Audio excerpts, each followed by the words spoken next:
साईं की बात। बच्चे, मैं जानता हूँ कि इस वक्त तुम बहुत सारी चीज़ों का एक साथ सामना कर रहे हो, बहुत सारी चीज़ों का, असफलता का, असमंजस होने का, और तुम्हारी जो अपमान हुआ है उसका। मेरे बच्चे, तुम हर एक चीज़ का एक साथ सामना कर रहे हो और ये बहुत मुश्किल है, बहुत मुश्किल घड़ी है। इस बात को मैं जानता हूँ, लेकिन इन सब चीज़ों से तुम घबराते क्यों हो? अरे ये ज़िंदगी है मेरे बच्चे, और इस ज़िंदगी में असफलता, अपमान, असमंजस होना, ये सब लगा रहता है मेरे बच्चे। इसमें परेशान हो मत, बिल्कुल मत हो। तुम्हारा साईं है ना, इन सब से तुम्हें एक पल में, एक झटके में बाहर निकाल देगा, एक पल में मेरे बच्चे। तुम बस जो अपनी पाठ पूजा है ना, जो तुम कर रहे हो, बस वो करते चलो। जो भी है वो बहुत जल्दी हो जाएगा तुम्हारे जीवन में, तुम बिल्कुल चिंता मत करो। और सुनो, जिस काम को तुम कर रहे हो ना और वो काम नहीं हो रहा है, बार बार परेशान हो रहे हो, समझ नहीं आ रहा कि वो काम कैसा होगा, तो सुनो, उन कामों को विभाजित करो अलग अलग, और उसके बाद देखो कि कहाँ पर तुम क्या गलती कर रहे हो। और कुछ चीज़ ऐसी है जिसमें तुम बदलाव तो करना चाह रहे हो, लेकिन उसमें बदलाव नहीं हो रहा, तो मेरे बच्चे, उस चीज़ में बदलाव अभी नहीं होना है। जो चीज़ तुम बदल चुके हो उसमें बदलाव तुमने कर दिया है और मैंने भी कर दिया है। अब देखो, जिस चीज़ में अभी बदलाव नहीं होना, वो नहीं होना ना मेरे बच्चे, वो सही समय आने पर ही होगा। और इसी वजह से तुम्हारा वो काम अटक गया है। वो काम तुम्हें बहुत कठिन लग रहा है, लेकिन वो बहुत आसान हो जाएगा। अब कर कर देखना, अब मैं तुमसे कह रहा हूँ ना, अब कर कर देखना, और जिस तरीके से मैंने तुम्हें बताया है उस तरीके से करना, फिर देखो सब ठीक हो जाएगा। और सुनो मेरे बच्चे, अगर एक कोने में मैं विराजित हूँ तुम्हारे घर पर, तुम्हारे मंदिर में, तुम जानते हो जो तुम्हारा वो मंदिर है ना, वो मंदिर नहीं है, वो तुम्हारे साईं का ग्रह है, तुम्हारे साईं की द्वारिका माई है। और द्वारिका माई की साफ़ सफाई करना क्या तुम्हारी जिम्मेदारी नहीं मेरे बच्चे, है ना? तो फिर खुद से किया करो। देखो, जब तुम मेरे करीबी बच्चे हो और तुम जानते हो कि साईं की विशेष कृपा है तुम पर, तो क्या ये साफ़ सफाई करने की जिम्मेदारी किसी और की होनी चाहिए या तुम्हारी होनी चाहिए मेरे बच्चे? तुम किया करो अपने हाथों से, और इसकी इतनी विशेष कृपा, इतना विशेष आशीर्वाद तुम्हें दूंगा ना कि तुम चौंक जाओगे। और देखो, ये सब कुछ जो तुम फूल चढ़ाते हो, दीपक जलाते हो, तस्वीरें हैं, इन सब की साफ़ सफाई करना तुम्हारी जिम्मेदारी है। अब तुम कहोगे कि साईं, ये सब चीज़ें मैं कहाँ रखूँ, सूखे फूल कहाँ रखूँ, जो दीपक की बत्ती है वो मैं कहाँ रखूँ? तो सुनो, इसे एक जगह इकट्ठा कर कर मंदिर में रखाया करो, या फिर इसे जला दिया करो मेरे बच्चे, क्योंकि ये किसी के पैरों में नहीं आना चाहिए। कोशिश किया करो कि ये कभी किसी के पैरों में ना आए मेरे बच्चे, ठीक है ना? और सुनो मेरे बच्चे, तुमने अपने आप को आज तक स्वीकार नहीं किया ना, तभी तो तुम्हें हमेशा परेशानी होती है कि लोग तुम्हारे बारे में क्या सोचते हैं, क्या कहते हैं, क्यों कहते हैं। बस इसी के बारे में लगे रहते हो कि साईं, उसने मुझे आज ऐसा कहा, वैसा कहा, उसकी सोच मेरे लिए ऐसी है। अरे मेरे बच्चे, तुम जैसे हो अपने आप को स्वीकार करो ना। तुम्हें जहाँ लगता है कि अपने अंदर बदलाव करना है, तुम वहाँ तक अपने अंदर बदलाव करो जहाँ तक तुम्हें लगता है। दूसरों की मत सुनो कि दूसरे क्या कहते हैं।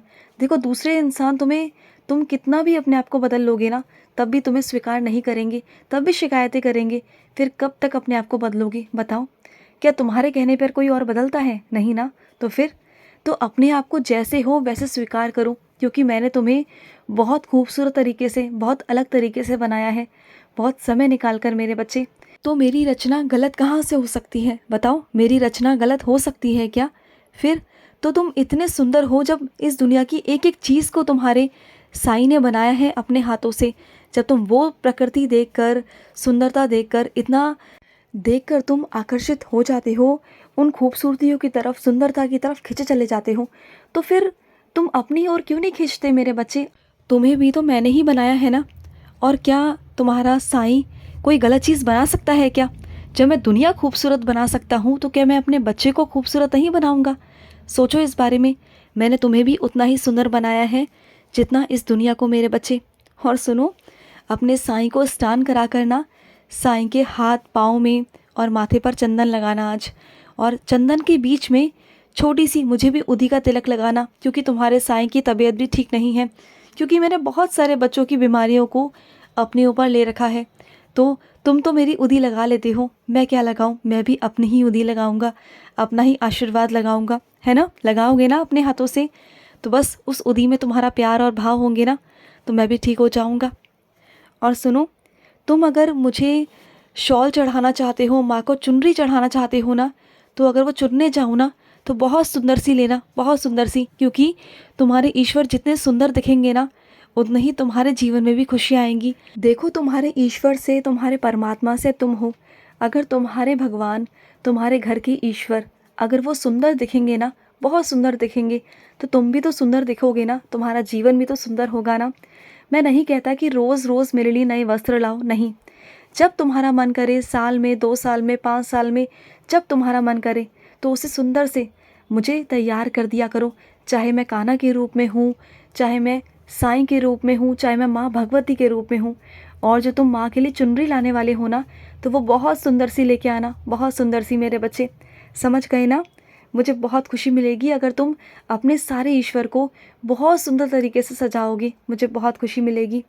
और सुनो, जहाँ तुम्हारे घर में जाले लगे हुए हैं ना, उन जालों को मेरे बच्चे उतार लो, क्योंकि तुम जानते हो ना, जितना तुम्हारा घर साफ़ सुथरा रहेगा, उतना तुम्हारे घर में पवित्रता आएगी, सकारात्मकता आएगी मेरे बच्चे। और जाले नेश्ती होते हैं मेरे बच्चे, वो सही नहीं होते हैं। और सुनो मेरे बच्चे, जिस इंसान को तुमने गले लगाने की सोचा है ना, जिसे अपनाने की सोचा है, तो वो अच्छी बात है मेरे बच्चे। लेकिन किसी को भी अपनी ज़िंदगी में इतना दखलंदाजी मत करने दो कि कल को वो तुम पर हावी हो जाए, कल को फिर तुम खुद ही परेशान हो जाओगे। देखो, आज तुम उसे अपनाने को तैयार हो, मैं मानता हूँ। तुम उसे एक अच्छा जीवन देना चाहते हो, खुशियाँ देना चाहते हो, ये भी बहुत अच्छी बात है।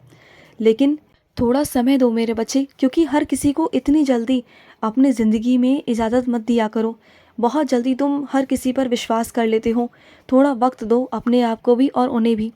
फिर मैं नहीं कहता, मैं मना नहीं कर रहा, तुम अगर चाहते हो कि उनके जीवन को संवारना है, ये तो बहुत अच्छी बात है मेरे बच्चे, और वो तुम्हारे माध्यम से होगा, तो ये और भी खुशी की बात है। लेकिन देखो, मैं नहीं चाहता कि तुम्हारे साथ कल को विश्वासघात या कोई धोखा हो, कल को तुम परेशान हो जाओ। बस थोड़ा वक्त दे दो अपने साईं को और ख़ुद को भी। तुम अगर मेरी मौजूदगी का एहसास करना चाहते हो ना, तो आज मेरा ध्यान करना। आज तुम जब मेरा ध्यान करोगे, तो तुम्हें मेरी मौजूदगी का एहसास हो जाएगा, ठीक है ना? आज मैं आऊँगा और तुम्हारे सर पर हाथ रख कर जाऊँगा, तुम्हें मेरा स्पर्श महसूस होगा, ठीक है ना मेरे बच्चे? आ जाऊँगा तुम्हारे पास, और मेरा हाथ स्पर्श जब तुम्हारे सर पर होगा ना, तब तुम उसे महसूस करना मेरे बच्चे। और सुनो मेरे बच्चे, अन्नदान करना, मैं हमेशा बोलता हूँ, सबसे अच्छा काम है इस दुनिया में। सबसे पवित्र काम इस दुनिया में, सबसे अच्छा काम अन्नदान करना है ना? ये मैं ही कहता हूँ कि अन्नदान करो। लेकिन आज एक बात और कहूँ तुमसे, अन्नदान करना बहुत अच्छी बात है, बहुत अच्छी बात। और शायद मेरे बहुत सारे बच्चे, शायद बहुत सारे ही बच्चे, सभी बच्चे मेरे अन्नदान करते हैं। कोई किसी रूप में करता है तो कोई किसी रूप में करता है। एक बात अपने आप से पूछ के देखो, जब जब तुमने अन्नदान किया, अन्नदान करने के बाद जो साफ़ सफाई होती है, क्या वो की तुमने, या अपने अपने घर चले गए? देखो, अन्नदान करना जब शुरू होता है ना, तो वो शुरुआत से अंत तक होता है। शुरुआत से खाना बनाने से लेकर और साफ़ सफाई करने तक, जूठन उठाने तक अन्नदान माना जाता है मेरे बच्चे।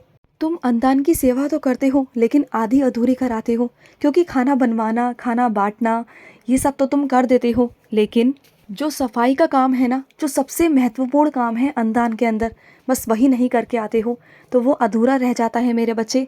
वो सबसे महत्वपूर्ण हिस्सा है अन्नदान का।